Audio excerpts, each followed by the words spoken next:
We're going to end today's show by paying tribute to Charlie, letting him tell his story in his own words. Charlie's story had many chapters, shaped by faith and his belief in Christian values. And those values were something he often discussed. The Declaration only refers to God 4 times in the Constitution. It doesn't refer to God at all.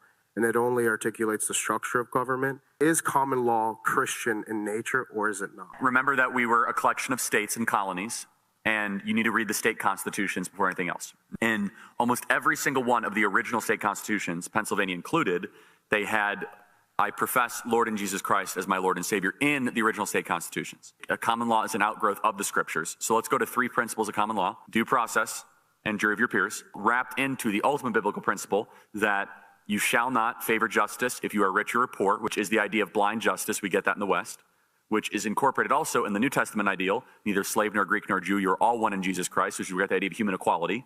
These are all biblical ideas. They're not Enlightenment ideas, which is they kind of get conflated at the time. But more importantly than that, they say that God was only mentioned 4 times in the Declaration of Independence. Well, that's a big deal.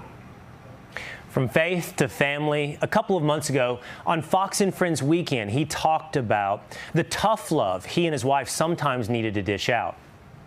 Charlie, how old are the kids? About to be 3 and 1 years old. Okay. So we're right in the thick of it. For our daughter, she sometimes screams for a screen. No, actually, you don't get the screen. And shout out to my wife. She's so good at this. Oh, you don't want to eat dinner? Fine. You know, you'll have breakfast and you'll have something next morning.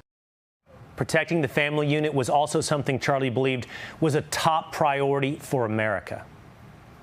How are you? What a beautiful kid that is. Thank you. What a gift from God. Yeah. She truly is. She is the biggest blessing. Something that kind of has me like on the fence of whether or not I go kind of like full blown more like conservative or moderate is just seeing how like welfare has like really like destroyed like the family unit. I see that, you know, we're starting to save a lot of money. Do you think that some of that money should go back to maybe like reforming the way that welfare is done to help poor families who do want to kind of pursue that American dream? Great question. The number one objective of any social welfare program should be, how do we keep the family together and put dads back in the family? Yes. That is the number one priority. Every number gets better for every community if dads are around. Every number gets worse when dads are not around.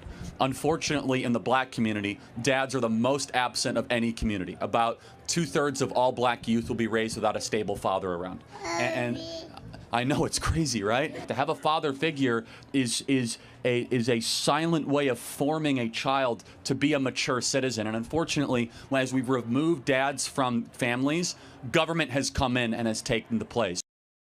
Charlie brought that same passion to his belief in the future of young conservatives. Those of us that are conservatives, we have an uplifting message for America, one that is hopeful, one of family formation, one of church attendance going up, one of business ownership, of entrepreneurship. And think about the message of the Democrats. They say your country is racist, your past is terrible, your entire nation is irrelevant and should not really exist in its current form. They say you might die of climate change and that systemic racism is everywhere. What a depressing worldview. And the impact has been culturally transformational. The movement is ascendant and growing, and everybody in this audience, I hope you understand, we are seeing the greatest generational shift since Woodstock.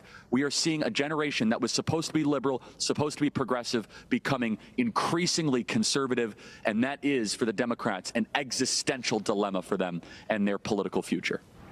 And finally, Charlie let us all know what he hoped would be his legacy. How would you want to be remembered? I want to be remembered for courage for my faith. That would be the most important thing. The most important thing is my faith. When Charlie spoke of faith, when he spoke of the Bible, when he spoke of the founding principles of the United States of America, it flowed out of him effortlessly. Charlie may not have had a college degree, but he was full of more wisdom than anyone else today doing what we do. And now we can all hope to do what was done by Charlie. Thank you for joining us today. We will continue to honor and remember the incredible life and legacy of our friend, Charlie Kirk. Now, it is time for the 5. Hey, it's Will Kane. Click here to subscribe to the Fox News channel on YouTube. It's the best way to get our latest interviews and highlights. And click to subscribe to the Will Kane podcast for full episodes right now.